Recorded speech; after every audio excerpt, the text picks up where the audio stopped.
muita atenção. E eu estou feliz que o professor Ricardo Franci nos deu a possibilidade de ter ele aqui hoje.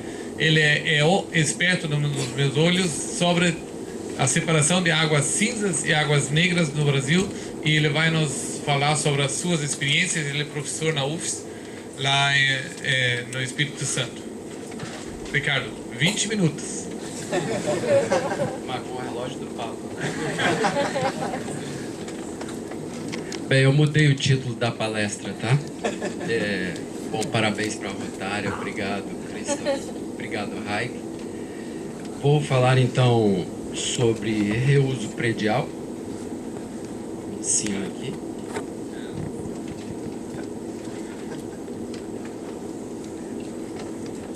Tá. Bom, essa é a situação do reuso no Brasil. Está todo mundo olhando algo muito interessante, mas o acesso ainda é limitado, né? Quais são as nossas barreiras? A normatização. A gente tem uma norma que permite a gente usar o esgoto tratado, águas residuárias tratadas nas edificações. Ela data de 1997, NBR 13969, é o que a gente tem.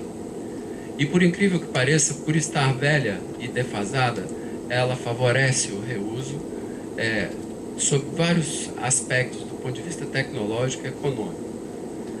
A gente precisa de mais pesquisa e desenvolvimento e precisamos de mais experiências em escala real para convencer as pessoas a alterarem o projeto das edificações.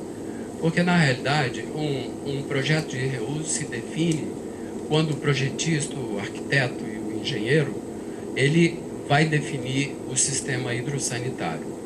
E nesse momento é que ele vai autorizar ou não um modelo dessa natureza, em que nós temos diferentes águas entrando no sistema, água potável e água não potável, e podemos ter diferentes correntes de águas residuárias. No caso aqui eu sofistiquei, fui no extremo. Aqui nós temos águas cinzas, que é a corrente 3, águas amarelas, que é a 4, e águas marrons, que é a corrente 5. E a gente tem diferentes opções de manejo dessas águas. É claro que isso altera substancialmente o projeto e também a infraestrutura da edificação. Também tem um aspecto fundamental, que é a aceitação dos usuários. Existe uma corrente aí que coloca esse problema como, em inglês é yuck factor, e a gente poderia traduzir isso como fator ECA de nojo. Então, naturalmente as pessoas rejeitam coisas que foram utilizadas por terceiros, sejam roupas utilizadas, resíduos, e a água é assim também. Então, é fundamental trabalhar a aceitação de águas que já foram utilizadas, e principalmente quando a gente pensa em reuso direto. O desafio da engenharia, dos técnicos que trabalham com isso, é converter uma água com essas características numa água que pareça uma água de torneira, sob pena de recusa de utilização pelos usuários. Isso já aconteceu, temos registros no Brasil, inclusive, de rejeito por parte de quem adquire o sistema. Além desse aspecto, tem o que eu já falei, a normatização. Aqui no Brasil, a gente tem a mania de pegar várias normas, misturar e propor uma norma mais moderna, digamos, né? E a gente sempre vai nas colunas mais rigorosas, escolhe os parâmetros mais difíceis e acaba tendo a norma mais difícil do mundo. Esse é um exemplo.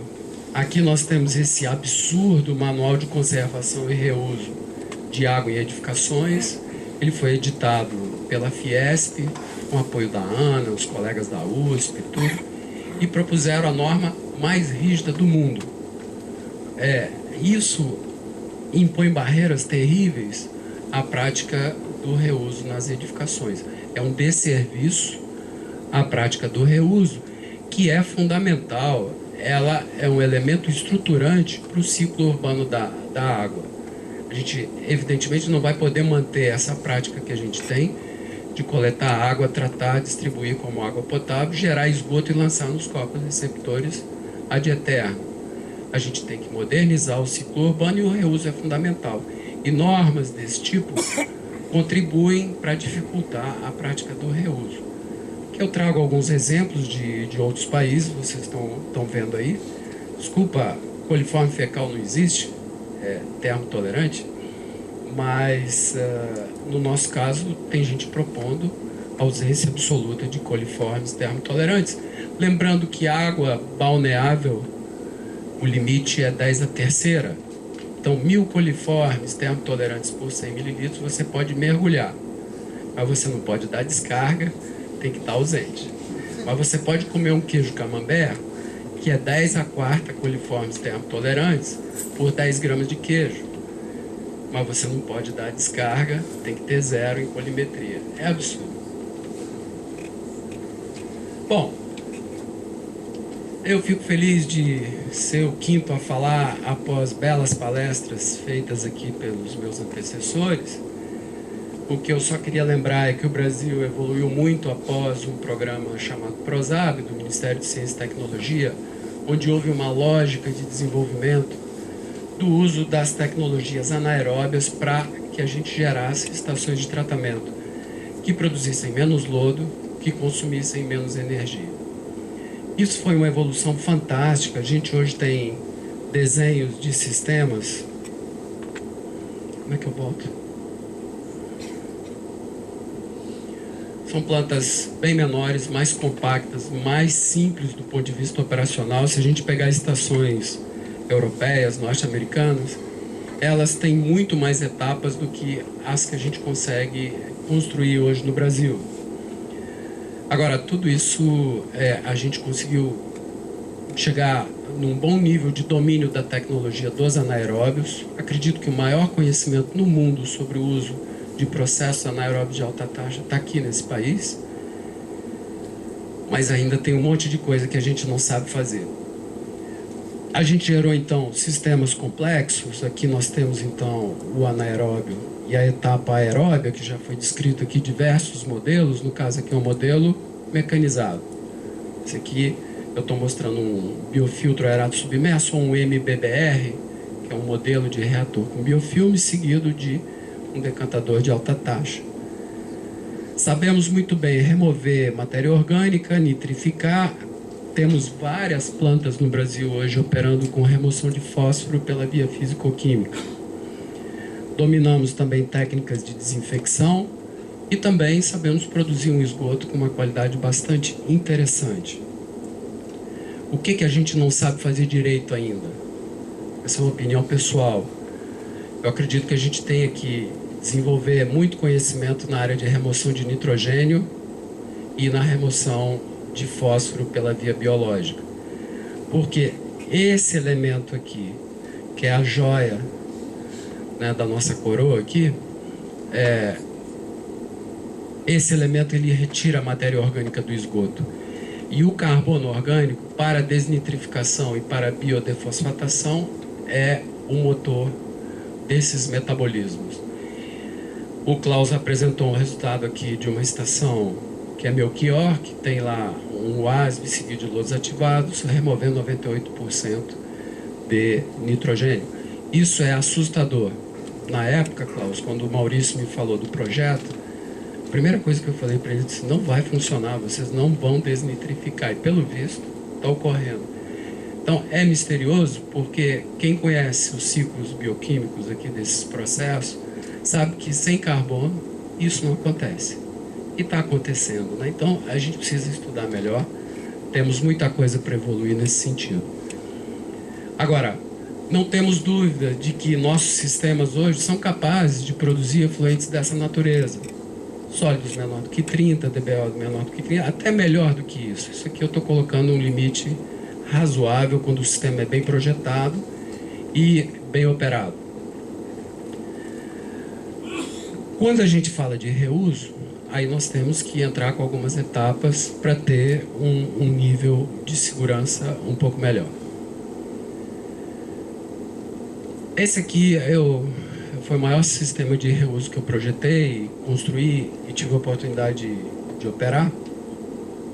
São 3.000 funcionários, uma estação que fica no subsolo desse prédio aí, que é o edifício sede da Petrobras, no coração da Praia do Canto, em Vitória. É uma área nobre que a gente tem lá.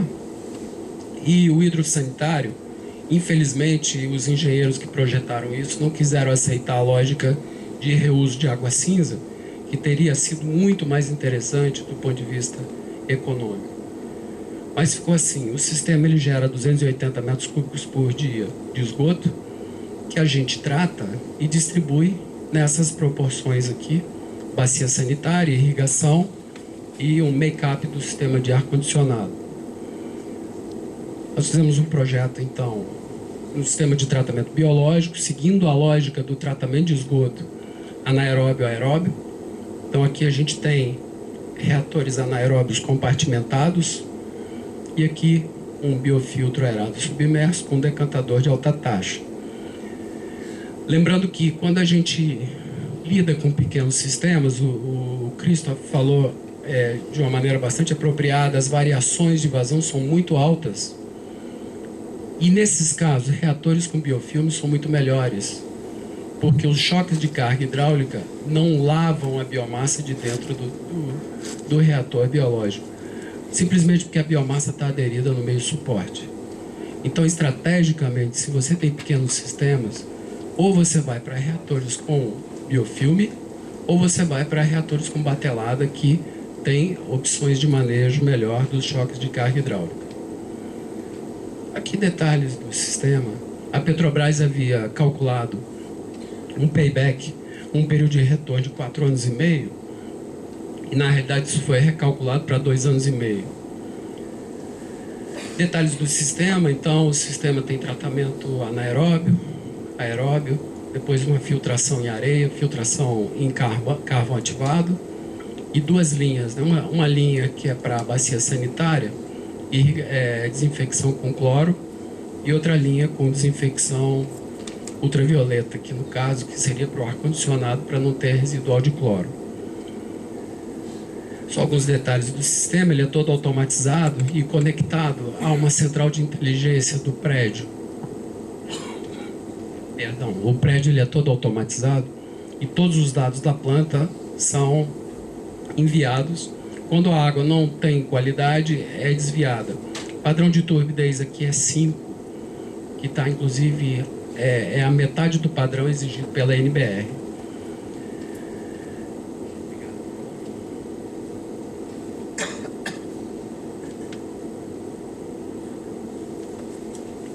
Essa aqui é uma planta que também tem o mesmo desenho. Nós projetamos, isso aqui foi feito através de uma empresa europeia que trabalhava nos Emirados Árabes. E no caso aqui tem o ácido também seguido de biofiltro com seu decantador, filtração terciária e desinfecção. Todo o efluente dessa planta entra num sistema de reuso local, porque essa cidade está no meio do deserto. Então, esgoto é água doce. E como eu falei, é uma corrente líquida fundamental para o ciclo urbano da água. A gente não pode prescindir, a gente não pode descartar essa água. Bom, detalhes aqui, vou adiante. Esse sistema aqui eu coloquei, não tem reuso, mas ele foi um aprendizado interessante. Aonde está a estação? Está aqui, ó. Isso aqui é um Photoshop na época do projeto. Isso é um sítio turístico do Espírito Santo. Essa pedra aqui é a pedra azul, e realmente ela é azul. Tem um limo que cobre a pedra, ela é muito bonita. Fica a 1.200 metros de altitude, uma região fria lá do estado. E vários políticos, empresários têm suas quintas aqui de montanha nessa região. E o tratamento tinha que ser feito sem impacto. E foi exigido um sistema de tratamento que não tivesse impacto sonoro, não tivesse odor e não tivesse impacto visual no sítio. Então a gente construiu dentro de uma casa, e foi um dos primeiros exercícios para a gente colocar essas plantas indoor que precisa de desodorização. E aqui a gente então começou a colocar conceitos que são praticados fora daqui, principalmente na Europa. Aqui o sistema implantado, e esses aqui são os detalhes de desodorização do sistema.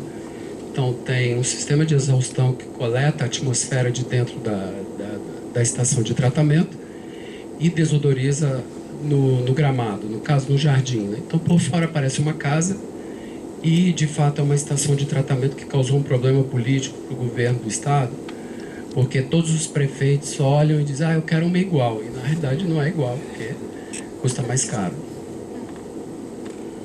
Ainda dentro dessa lógica, a gente tem trabalhado com estações desse tipo.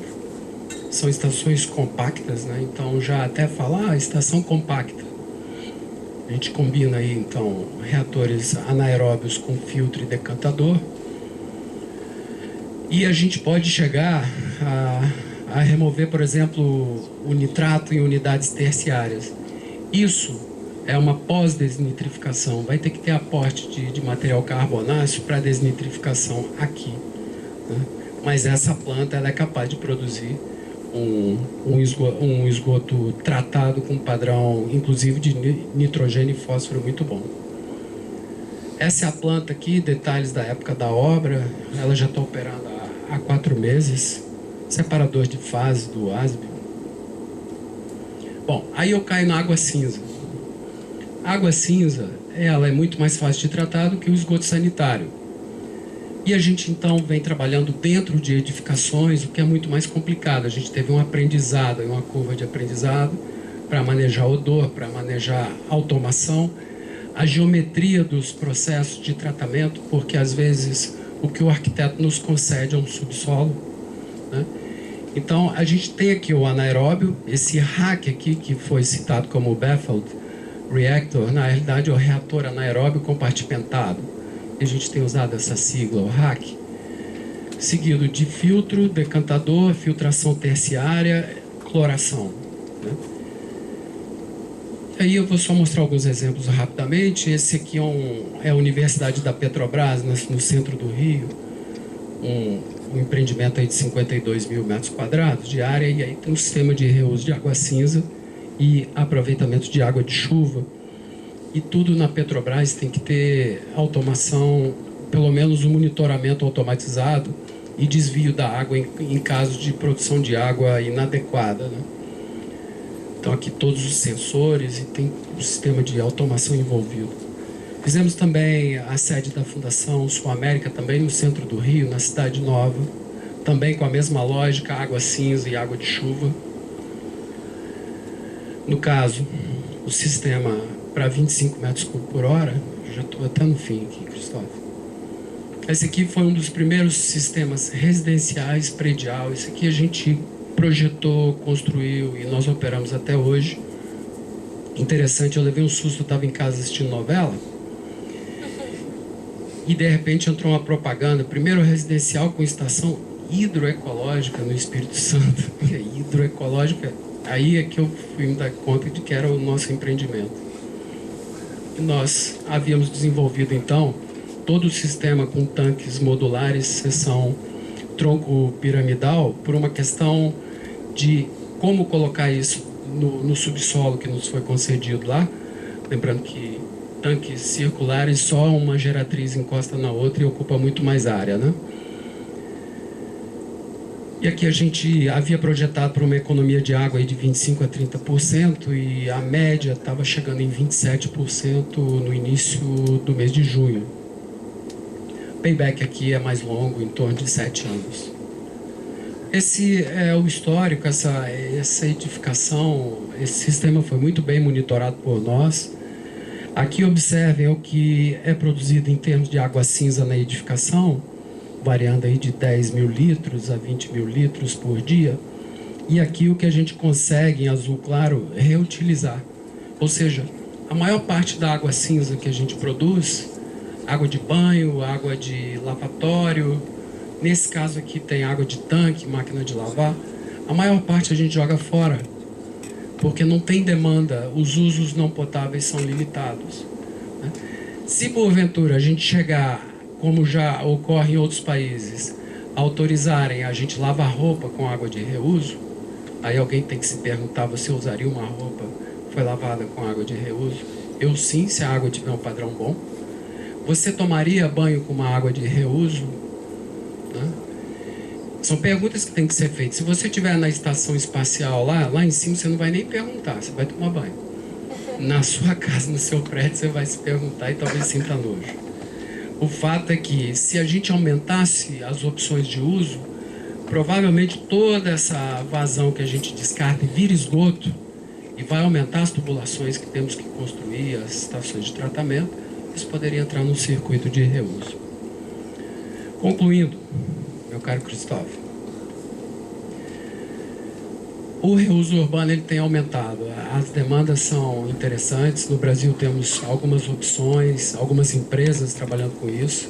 Eu aqui falei só de sistemas compactos, entrando para dentro das edificações, mas evidentemente tem os sistemas externos, wetlands, sistemas naturais. Nós estamos trabalhando hoje com o desenvolvimento de um sistema com wetlands para habitações de interesse social, tecnologicamente muito bom, do ponto de vista do balanço hídrico muito bom, do ponto de vista econômico altamente deficitário, porque as tarifas nas áreas pobres são muito baixas, né? São tarifas sociais, então não tem viabilidade. A gente precisa trabalhar em legislação, os critérios definidos com os níveis e os processos de tratamento, isso é fundamental. Nós temos, sim, tecnologia brasileira, isso, tecnologia nunca está pronta, ela está sempre evoluindo, né? Há uma consideração importante com relação aos poluentes emergentes. Eu até nem perguntei ao Klaus, mas quando a ET do Lago Sul e do Lago Norte jogam o efluente de excelente qualidade no Paranoá, eles vão captar essa água para potabilizar. Como é que ficam os micropoluentes? Né? Aí são os hormônios, os fármacos, etc., que a estação potabilizadora vai ter que ter competência para manejar esses poluentes aí, que inevitavelmente vão através da urina para o esgoto e acabam indo para os corpos receptores. Nosso arcabouço legal ainda está insuficiente. Quem mais tem feito sistemas de reuso são empresas. Uma edificação corporativa pode economizar 50% da água consumida se fizer o reuso. Se for um edifício residencial, como eu mostrei, de classe média, economia em torno de 25% de água potável. A demanda hoje, do jeito que a gente pode fazer no Brasil, em termos de per capita, que é um número que engenheiros estão habituados, varia de 40 a 50 litros de água não potável por habitante por dia. Ou seja, vai para descarga sanitária, lavagem de pisos, lavagem de veículos, de 40 a 50 litros. Né? A gente geralmente dimensiona os sistemas para 200 litros, isso aí vai dar em torno de 20, 25%. Né? Só uma sugestão, se você está pensando em fazer uma estação de tratamento anaeróbia, fuja do aço, tá? Porque senão daqui a 5 anos sua estação vai estar desse jeito aí. Eu vou botar fibra, vou revestir com... Não tem jeito, o tal do H2S, tem até um artigo em francês que diz, é o gás de todos os perigos, né? Vai destruir o seu sistema de tratamento e daí a 5 anos você vai ter que fazer um novo contrato para recuperar suas estruturas que ao final estarão desse jeito aí. Muito obrigado.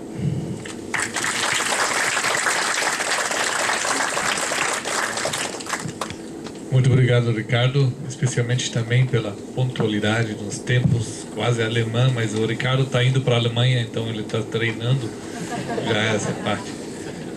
Eu esqueci de fazer um aviso, tem um carro aqui com a placa MJV 7922, trancando lá fora uma vaga exclusiva. A gente pede depois aqui que se tire esse carro. Nós temos agora tempo para algumas perguntas. Eu sei que tem pessoas aqui que vieram exclusivamente por causa da apresentação sobre a água cinza e aproveitam para fazer suas perguntas.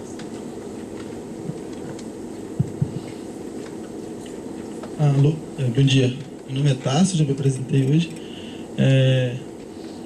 A respeito da segregação de efluentes, você tem experiência com as águas amarelas, urina e o uso nesse sentido?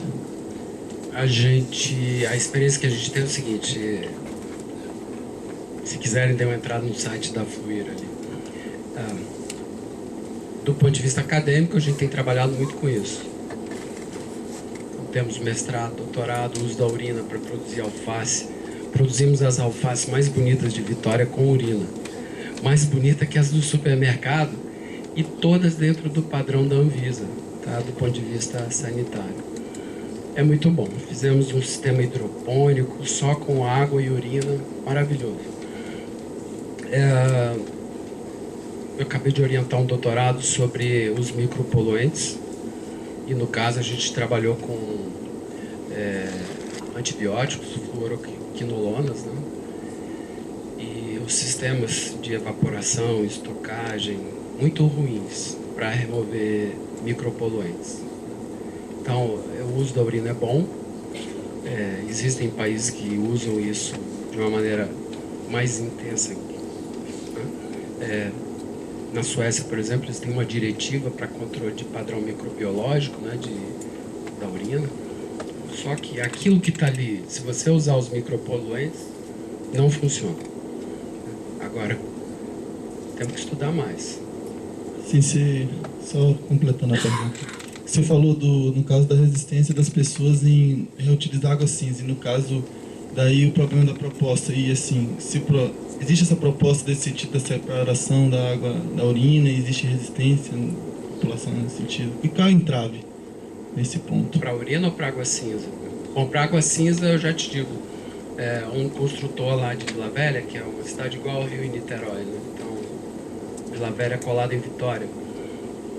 O maior construtor lá, ele estava discutindo comigo, vamos fazer um ETAC no seu prédio.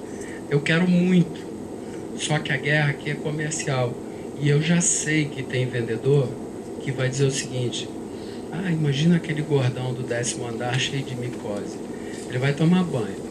Essa água vai entrar na tua casa. Você vai comprar? Aí eu vou perder de vender apartamento. Então, inclusive, é uma arma comercial contra o reuso. Entendeu? Isso é uma barreira, eu não estou falando, não é problema do Brasil, não. Isso é um problema mundial. Agora, se você está no deserto da Austrália lá eles usam água de reuso para um monte de coisa. A água de chuva deles lá é autorizado beber. Legalmente é possível. Noronha, o semiárido, semana passada eu estava no simpósio de água de chuva lá de Campina Grande. Então, depende de onde o calo aperta, né? Eu acho que na região sudeste tem a barreira cultural, sim. Posso fazer uma pergunta? Com relação aos micropoluentes, né, o hormônio que você falou, e outras coisas que são liberadas a partir da alimentação humana mesmo, qual que é o tipo de tratamento que tem sido utilizado com eficiência, né? Membranas, antibióticos? Eu queria que você falasse um pouco sobre isso. Assim, a gente tem trabalhado pouco com a remoção disso. A gente, no momento, tem usado mais, assim, avaliar a presença e o impacto dos sistemas convencionais nisso. Os convencionais são muito ruins, mas eu sei que se usam os processos de adsorção, carvão ativado, por exemplo, e os processos de oxidação avançada, os POA, né? Que geralmente oxidam, abrem essas moléculas aí. Mas são tratamentos mais caros, bem mais caros.